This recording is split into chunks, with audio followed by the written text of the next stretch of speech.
Welcome to Your Path to Real Wealth, where we explore how to cultivate real wealth, which is so much more than money. It's the sum quality of our values, relationships, health, sense of purpose, time, charitable giving, legacy, and more. Your path to real wealth begins now. Well, welcome to the show this week. I'm Benjamin Cummings from Blue Barn Wealth, and I'm here with Jeff Brimhall, my co-host. So, Jeff, how are you doing today? Fantastic, Benjamin. Thank you. We're excited for the episode today. We're joined by Richard Ellis, who's the director of My 529, and he's going to teach us all things 529 plans, and we're very happy to have him. He's an expert, and we look forward to all that he's about to teach us. So, Richard, welcome to the show. How you doing? I'm good. And first, thank you, Jeff and Benjamin, for inviting me to be on today. It's fun to be a part of it. No, yeah, we talked to your team. We said we'd love to have somebody from My 529 on, and they said, well, Richard's the best guy to have on your program. He'd do exceptionally well. So we're happy to have you here. That's because I can make up answers on the fly better than they can. Wonderful. Well, why don't you share with us a little bit about how you became the executive director of My 529? Yeah, I've been the executive director down here for just over 3 years. Kind of a circuitous route to get here. I've spent most of my career working in government finance at state and local level. And in 1996, I went to work at the state of Utah as the chief deputy state treasurer. And that's the same year that then the Utah Educational Savings Plan, our formal legal name, was created. And we do business as My 529 now. But when I was chief deputy state treasurer, I remember opening the accounts with Vanguard, which we use as one of our primary investment vehicles. And so I was chief deputy state treasurer. I spent a little time in the governor's office as budget director with Governors Walker and Huntsman, and found my way back to the treasurer's office, and actually was elected as state treasurer for 2 terms. And then my predecessor, Lynn Ward, who I had met working in the governor's office, she decided to move on and try some different things, and I was appointed as executive director. So it's kind of fun to come full circle to when I opened those accounts. And we used to think that you know, if UASP ever got to be more than $400 million, it would be a rip-roaring success. And now we're down here and we're a little bit bigger than that. How big are you? I think we closed the day yesterday at about $18.9 billion. Oh, wow. Wow. Well, maybe to help out, this has been fun to hear about your journey. For those that may be unfamiliar, what is My 529? You know, My 529, we're an agency created by the state. The IRS code that created 529 plans says that they need to be sponsored by a state or a state agency. And then there's an exception for a university. So there's a couple of university consortiums that have plans, but most are state agencies. Many are housed in the treasurer's office. In our case, we're part of the Utah system of higher education. So we're housed here with the Utah Board of Higher Ed and the Office of the Commissioner of Higher Education. So we are a government entity. We're not a private group. We're created in statute to administer a nonprofit trust as a self-supporting agency. So it's kind of a unique place to be in the government sector. And some states have 2, and Utah only has 1, right? 529? Yeah, you know, again, states sponsor them. So states like, I think Nevada has 5 or 6 different plans. Arizona has several. In Utah, you know, and sometimes those are advisor sold plans. Some plans are direct sold. We're a direct sold. So we've looked at in the past of going with an advisor sold plan, but decided that direct sold is the route we want to go. And we haven't had interest in sponsoring other plans so far. Great. Well, maybe let's start simple. And for our listeners, what is a 529 plan? A 529 plan is really a tax advantage way of saving for education expenses. We always used to talk in terms of college education, but it's been broadened over the years. And so there's a deferral from federal and state income tax by investing in a 529 plan. 30 states or so have some type of a state deduction or tax credit that gives you an advantage to do that. So they're a government entity wherever you go with this, other than there's the private college plan, which is a consortium of private universities that runs a prepaid tuition program. Wonderful. So it's a tax advantage way to save for education, and often sponsored by states, that allows you to use it for different types of education, which we'll talk about later, which different types it sounds like. So thank you. Great definition. Maybe talk to us about why people should consider using a 529 plan. You mentioned the tax benefits that multiple states have those.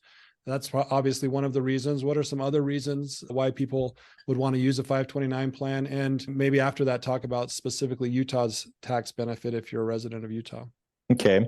I think one of the great advantages of having these is an aspirational goal for the beneficiary. And, I'm old now, so I'm saving for my grandkids. And so for Christmas, I give them a sheet of paper this year wrapped around a Hershey chocolate bar. But it said, this is how much money I have in an account for you to further your education after you finish high school. And so for them, they know I care about them enough to do this. And I'm hoping that's aspirational, at least when they get old enough to really think about it in those terms. So I think that's an important reason for doing it. Obviously, the tax benefits. 529 plans are relatively easy to use.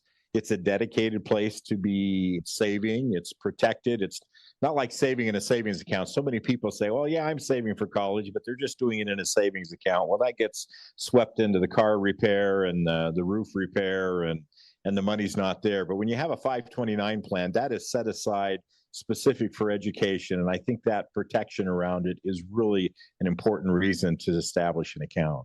Sorry, yeah, I was just curious, Richard, what usually motivates someone to start a 529 account? That's really a great question that some finance behavioral guy really ought to answer. But I think for most people, they're people that are, they're education oriented in what they want to have happen with their family. You want your kids to succeed. You want them to have that opportunity and to begin saving young and having the tax advantages associated with that. I think is a motivation to do it. And even if you haven't, got a college degree yourself, but you're hoping for more for that next generation, I think that's really the motivator, that I want to do this and I want to start setting that money aside now. Makes sense. And you were going to mention the specific Utah state tax benefits. Yeah. So in Utah, we're a little unique. There's a handful of states that do a tax credit. And I would argue the tax credit's more beneficial than a tax deduction. So we offer a tax credit, which is equal to our state income tax rate of 4.85%. Most people have an effective tax rate lower than that, but you get a 4.85% credit on the contribution that you make, and it's a per beneficiary credit. So I think that's another unique thing, as opposed to an aggregated amount. Each beneficiary, you're allowed to do that. Now, there are some limitations on that. I'm trying to think the numbers off the top of my head. It's about $2,000 that you can do on a individual basis, $4,000 for a joint, if I remember correctly. So it can be up to $200 that you could have in a credit if you maxed out your contribution. Most people don't get there, but some people do. That's per beneficiary, right? So if you have multiple kids, multiply that. Yeah, so I've got 16 accounts. I contribute to all of them. I aggregate that all together and it adds up to $30 for tax credit, but it's more than that. But it's really a great advantage, and I think a reason to do it, because that's a direct dollar for dollar offset to whatever your tax liability is. Yeah, that's great. And what types of education savings can the 529 be used for? I think that's one of the great myths that people think, oh, if I have the Utah plan, I can only attend a Utah school. 529 plans can be used at any institution that is qualified to participate in the federal financial aid programs. And those don't just have to be U.S. They could be a Canadian program. There's some European programs qualified to use that. So any institution like that can receive it. So it can be a four-year university. It can be a community college. Our applied technology colleges here in the state are a great place for people to use that. They're low cost and you get great skills to be able to do it. It's been expanded that you can use it even for apprenticeships now. So there's lots of options to do that. And it's not just state of Utah, it's anywhere across the country. And did you mention private schools as well now? You can use Yes, private schools as well. Absolutely. Oh, now what constitutes a qualified education expense then? Yeah, that's the interesting part. Everything we do is really structured again by the Internal Revenue Code, Section 529, where they define qualified education expenses. And, so it's tuition and fees, books, supplies. They've now made computers permanent, so you can buy computers. You can pay for internet as long as it's substantially being used for college events. For room and board with some limitations, you have to be at least a half-time student and up to certain amounts set by the institution. That definition has been expanded the last few years by Congress. So now it can be used to pay student loans up to $10,000 lifetime amount. for the beneficiary, but also for a sibling of the beneficiary. It was expanded several years ago to include K through 12 tuition only at public, private, and religious schools, which is somewhat of a unique advantage. And then recently they added registered apprenticeships as another qualified expense. So those all fit within the definition of a qualified education expense. That's great. That's very helpful. Thank you. So like, let's say somebody's contributing to a 529 account. They've been saving over a number of years, but then what happens if the child either ends up not going to college, or maybe they don't end up using all the funds that are in the account? You know, that's always a concern. And a lot of people, I think, hesitate to make the investment because they worry about that. I don't know that my kid will go to college or what they'll end up doing. There's a lot of flexibility with a 529 account on how it can, what those excess proceeds can be used for. So assume your student finishes with $10,000. You can keep that account open. You can continue to contribute for it even. And then when that student gets married a few years later, has grandchildren, you can transfer that account to a grandchild. You could transfer that to a sibling of that beneficiary if they're still in school, a younger sibling, and help meet those expenses, or to another family member. And the family member definition is very under the code. And so that could be a niece, a nephew, can flow a lot of different ways. And so I think there are a lot of ways to do it. I mean, worst case is you withdraw it. You have to pay income tax on the earnings portion only, not what you contributed, but just the earnings. And then there's a 10% penalty. So yeah, you have to pay a little bit there, but there's always ways you can still access that money. But to me, it's always better leave it in there and move it on to another generation, a grandchild or something, because you've already made that contribution and commitment. Why not keep figuring out how you can impact somebody's life? And that tax and penalty is only on the growth, right? Not on what you've already contributed? That's right. Just on the growth, never on the contribution. They're after-tax contributions like a Roth IRA. So you never have to pay tax on the principal that you've contributed, only on the growth of that investment. Now, what if a child gets a scholarship? Is there an option that, if that helps cover some of their education expense? Yeah, you know, every parent thinks their kid's going to get a scholarship when they go to college, and that full ride football or basketball. And it doesn't happen very often, but occasionally it does. But in the case, there are some exceptions. So if a child does get a scholarship, you can withdraw money up to the amount of the scholarship on an annual basis. You do have to pay income tax on the earnings portion, that growth, but there's no penalty associated with that. But quite often, scholarships aren't paying for all the expenses. Sometimes they're half scholarships, or it may not pay for room and board. It may be tuition only. You know, you got books, you have other expenses, so you can always use it for those other expenses too. Or they might go to graduate school, right? Or something. Or on to graduate school, absolutely. If they keep it in there. I know several people whose children got nice scholarships, and that's all they've done is held on to it for graduate school. It's a good approach. Good approach. So the new Secure 2.0 Act included, that was just signed into law recently, included some information about changes to 529 plans. Do you mind speaking about those changes? Yeah, you know, it's one of the things the industry has kind of pushed for several years. We finally got it to happen this year, although it wasn't exactly the way we wanted it. But I think this also is another incentive. What do I do with any excess funds I have after paying for college? So in Secure 2.0, it is allowing them to roll that over into a Roth IRA that belongs to the beneficiary. So obviously it's not going to help you as the parent, the account owner, but it can help begin that child saving for college by rolling it into the Roth IRA. Now there's limitations on that. It can be no more than $35,000 in total. The account has to have been open for at least 15 years. And it has to be contributions that were before the last 5 years. So there are limitations there. And if they're already making contributions, you have to reduce that, $6,500. If somebody put 500 in, you can only do 6,000 on the rollover. So there's some limitations, but I think it opens up a whole new door of what you do with it if you have excess funds at the end of it. Well, I think it makes it a little easier or less stressful about trying to calculate to the dollar how much do I need in there, right? Because you've got an alternative on the back end. And the fact of the matter is most of us are never going to save enough money to pay for it all, so there won't be a balance. But, if you're fortunate enough that you end up with a balance, then good for you. And I think that's a great alternative to be able to roll it that way. Yeah, great idea. You mentioned changing beneficiaries. And so just wanted to touch on that a little more to make sure people understand it. But can you change the beneficiary? I think you said yes. And you mentioned various other beneficiaries it could be. And how often can you change it if so? Yeah, I think that's one of the nice things, that when you establish the account, you have to name a beneficiary. You could create an account before you have a child. You just name yourself as the beneficiary.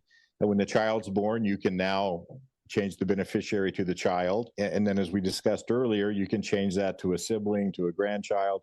And you can do that as often as you need, as long as you keep it within that defined definition of a member, a family member, which again is a pretty broad definition. So I think that provides an awful lot of flexibility with these accounts. Yeah, I think so too. And so if you can change the beneficiary, some people who have multiple kids might think, well, I just need one or two accounts. I have 5 kids myself. And so someone with 5 kids may say, I only need 1 or 2 accounts. I'll put money in. If the first 2 kids don't use it all, then I'll, change the beneficiary to the younger kids. Do you recommend that approach, or do you recommend having 1 account for each of your kids? My recommendation is to have 1 account for each kid. Again, it comes back to that aspirational goal that they see you're vested in them, you're saving for them. They can see something that's tangible for them. If it's just 1 or 2 accounts and it's just going to roll down through the kids, they don't know what they're going to have at the end of it. And whether you get upset with them, maybe you decide you don't want to even have it. You just don't know where you end up at the end of the day. But I think it's a better approach to have individual accounts for those kids so they can see what's there for them. And I think over time, it's easier for you to manage and have some equity at the end of the day. Yeah, I agree with you. I have 5 kids. I have 1 for each of my children. And I think it's better to have 1 for each child instead of kind of a generic account. And maybe the first kid uses it all and there's nothing left for everybody else or something. And maybe just something to add to that too. I'm impressed with my 529's interface, that it makes it real easy to manage multiple accounts. So it's not really cumbersome to have multiple accounts that way. Yeah, it is. Like I said, I've got 16 accounts. I'm going to be adding my 17th account here in a few months. And congratulations. It's all doable. Does that mean 17 grandkids? Is that what that means? No, that means 16 grandkids and 1 son still. Okay. Who has graduated, but I kept the account open, never knowing what I may want to do with it. Maybe they'll change the law and I can roll it into my Roth IRA at some time in the future. How many total accounts do you hope to have? Well, I told my kids they had a quota to give me 24 grandchildren, and I'm not going to make it. But I suspect by the end of the day, I could have 19 or 20 accounts before it's all said and done. All right. Well, that's good. 24 grandkids would be a lot, but 19 is really good as well, right? Yeah, that's still way too many to contribute to. So what programs are available for employers? I noticed on your website, you guys have some links for employers. What programs are available for employers to help their employees save for their kids' college education? As an industry, we find employers kind of the holy grail we'd like to get out there and crack somehow. 401ks, everybody seems to know what a 401k is. You say a 529 and people look at you like, what was that? So we're always trying to educate and increase awareness of 529 plans. But we would love to see that 529 becomes as ubiquitous as a 401k, and that employers offer it as a benefit right alongside their other benefits, health insurance and retirement and all of those kinds of things. And it really can be a no-cost benefit to an employer. So we're working on some tools to make that easier for employers to do.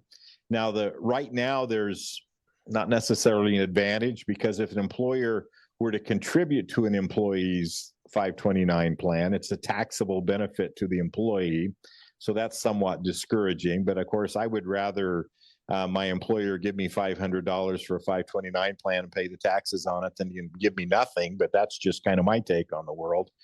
As an industry, we're always pushing at a federal level to see if there's something we could do so that there would be incentive for employers to contribute to this. So right now, it's just trying to say, offer this as a cost-free benefit to you as an employer to provide information to your employees. We'll come out, we'll do brown bag lunches, we'll do benefit fairs, we'll do whatever you'd like to come out and educate your employees and help them establish accounts and work on a payroll process that they can just have that monthly contribution or biweekly contribution go into their 529 account. We really think that's important in helping people to begin to save and really maximize the opportunity and benefit of a 529 plan. So the main benefit currently with an employer would be, making it easy for their employees to do it through payroll deduction of some sort, And it doesn't save the employee anything on FICA taxes or anything like that. Right. It would just be allowing them to contribute right out of their paycheck instead of needing to receive the money and then think about contributing in another way. So it's a way to make it easy for people to contribute. Yeah, that's what our goal and objective is. And hopefully we can crack that nut someday. Yeah, make it easy. Make it easy for individuals to contribute. That's what we want to do. That's good.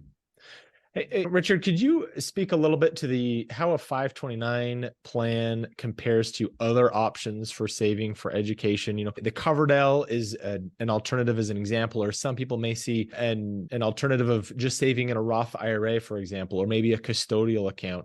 Could you kind of speak to where a 529 compares to some of these and why a 529 plan might be a better option? You guys will have to correct me where I'm wrong here because you're getting me a little bit out of my wheelhouse, but I'll take a stab at it. You know, Coverdells are an option. They're a little more limited. You can only contribute, I didn't look to see if 2023 changed, but $2,000 into a Coverdell on an annual basis. You can't contribute after the beneficiary becomes 18, where in a 529, you can continue those contributions. You have to pull it out by the time they're age 30. I think 529 plans, you know, you can contribute more, no income limitations, more tax advantage, perhaps with the state tax advantage that's there. Coverdell may have more investment options that are available, but so there's trade-offs there. But, you know, I think there are limitations on Coverdell that 529s look like a superior approach. You talk about Roth IRA, you know, it becomes a bit more of a toss-up because they're very similar. They're both after-tax contributions. Of course, with a 529, you can get a state tax credit here in Utah or deduction in many other states, but not all states. There are income limitations on contributing to a Roth IRA. There are no income limitations to 529 plans. I think in 2023, the Roth IRA goes up to $6,500 a year. You know, there's no effective limit on a contribution to a 529 other than the gifting limit of $17,000 in 2023. 529 plans actually have the ability, we'll call it super funding an account, but you can do 5-year averaging, which is unique to 529 plans. So you could make, what, 185, or get my math right, an $85,000 deduction per person. As a couple, you could do $170,000 and average that over 5 years as a way, as part of an estate planning benefit that you don't get with a Roth IRA. Roth IRA, again, they'll have a little more broad investment option choice than you get with a 529 plan.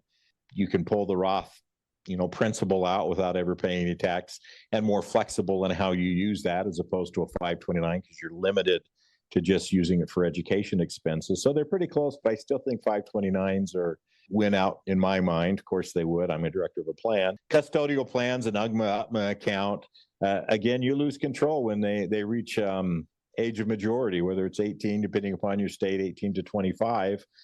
Now it becomes that beneficiary's account and they control what happens. So if they decide not to go to college and rather spend 2 years touring Europe on a bike, that's what they're going to do and spend the money and the assets that you had given them. And so you lose control over that. You know, some other limitations within the UGMA, but that I think make 529 better. So, you know, lots of options out there, and you read lots of things of which is better. I really like the 529 plan because, again, I think it's there for a student. It's aspirational. They know it's there for their education and betterment. That was a great rundown. Thank you. Maybe just as a follow-up, you're talking about control. I think one of the unique things about a 529 is that for wealthier individuals, it is a way to remove assets from your gross estate for estate tax purposes, but still maintain that control. Do you want to speak to that for a little bit? Yeah, you know, that's very unique with 529 plans because it's considered a completed gift when you put it into the plan. Now, were you to pass away, if you had done the 5-year averaging, you have to, whatever time's left on that would flow back to the estate.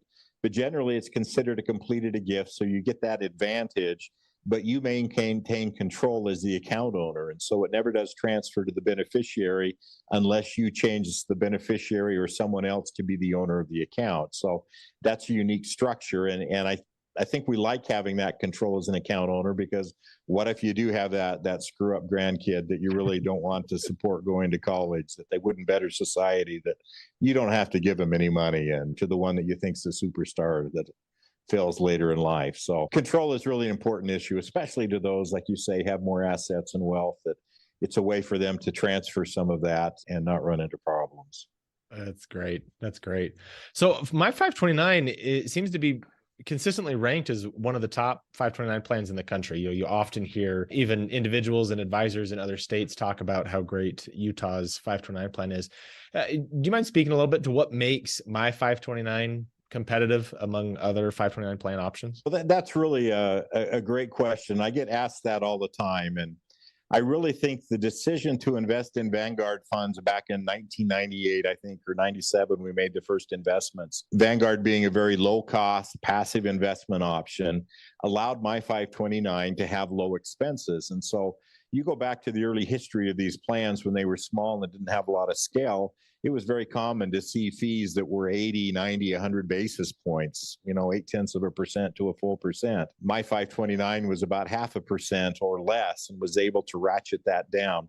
So I think over time, we got in early with the low fees. We're not the lowest fee plan out there now, but we're one of the lowest fee plans. Our investment options appeal to a lot of people. Vanguard is a well-known name. We've constructed lots of options to be able to cover everyone along the risk continuum, to the very conservative to the more aggressive ones, so they have options to choose from that make sense. We brought in dimensional fund advisors. They kind of have their own following of advisors that like their funds. They're not a true index fund. They're not truly active managed. They're more of a quant fund somewhere in between, and they're relatively low cost for getting a little different twist on it all. So I think those have been great pieces. But I think, one of the things that Morningstar always gives us accolades for also is really our governance structure. It's the oversight that we're insulated from political influences, even though we're a government agency. We don't go to the legislature to get appropriations for our budget. We don't support state government. We're a self-supporting agency, and we have our own board that provides us oversight and act as fiduciaries to the trust. And I think that's another thing that, we're not in the whims of a treasurer's office that could blow to and fro with the winds. We don't get that political influence. And so that governance structure also is really important. That's good. Good point. Thank you. This is Jeff coming in here, and I think I agree with you so much. Like for us, 529 plans are the single best way to save for education, all the different types of education expenses you mentioned. I have my oldest daughter's a junior at Brigham Young University right now, and we're using the 529 plan to help fund her room and board, and it's very helpful, and it's been great to save throughout her life, as you said, and create a source of funds to use. So thank you. And I think my 529 I feel so grateful that I live in Utah and get to use the plan and get the tax credit. But even if I lived outside in another state like Texas or someplace else that didn't have state taxes, I would still use it because it's such a great plan. How does somebody open an account at my 529? We've tried to make it as simple as we can. So you can go to our website, my529.org, and there's a process there. You can click on the link. We'll take you in to start to open an account. You need to have your social security number. You need to have a physical address in the United States. You need to be over 18, and you need to have the beneficiary social security number. And you can open an account in less than 10 minutes. You'll have to make a decision on an investment option, which always seems to be the biggest hang up. If you don't want to do it online, you can print a form and fill the form out, mail it to us or fax it to us, and open the account that way. So we want to make that process as easy as possible, and we think it's a pretty simple process. We don't have any minimum contribution to open the account. A lot of accounts get opened, and then we get money within 10, 20, 30 days. Sometimes it's even longer than that. We have no minimum contribution amount on a monthly basis. Could be $1, $10, $1,000, whatever works for you. You can do recurring contributions. You can do them one time, whatever works. And so we've tried to make that process really simple. Wonderful. And if it's not simple enough and somebody needs help, can their financial advisor, help them open an account? That's a good question. It's a yes and a no question. We love financial advisors like your firm that are fee only, that are out there helping and providing what they need. You can assist them in that process. Now, that client always is going to have to sign the document that says, I've opened this account. We are working with a lot of back service providers in the financial advisory world to be able to provide feeds. We have a site out there, Financial Advisors, where they can get a limited power of attorney authorization and help to upload those accounts, open them on behalf of their clients. And we work with advisors to give them some different levels of control over that. And so you can always turn to your advisor and we can figure out a way to help get that account open. Thank you. And you've been so generous with your time. I think we just have 2 more questions for you, but a couple of really important questions. And the first one is, we think about real wealth and how we define it. Education is one of those key components of creating real wealth in somebody's life. And so from your perspective, how does education contribute to creating real wealth? That's a great question. When I think of education, I think that one of the values is you come out with that degree and you have a feeling of self-worth, which I think is important. That education also opens lots of doors of opportunity for you going forward. So those opportunities are what are going to create, in my mind, wealth for you going forward in your lifestyle, the things that are important to you. You can work 80 hours a week if you want to, or you can work 40 hours a week. You find that work-life balance that works for you. Education, I think, is key to getting you down that pathway. We've all seen the studies that someone with a bachelor's degree earns X times more than someone with just a high school degree, and a graduate degree will get you another increment of that. And so I think education is a key, and I don't think we need to think of education always in terms of a 4-year degree, but even that trade school. I mean, how important it is that you can go get a job as a machinist, a plumber, a welder, and still make $60,000, $80,000, $100,000 a year. There's nothing wrong with that. That's a great opportunity, and it just sets you up for a better lifestyle and being able to do the things that are important to you throughout your life. Thank you. I agree with that. Yeah, Richard, this has been fantastic. Thank you for your time today. Thanks for joining us. I've really enjoyed all that you've shared today about 529 plans and how we can be better suited for that. We like to end our show by asking our guests the question about real wealth. So we'd like to ask you as well, what is real wealth to you?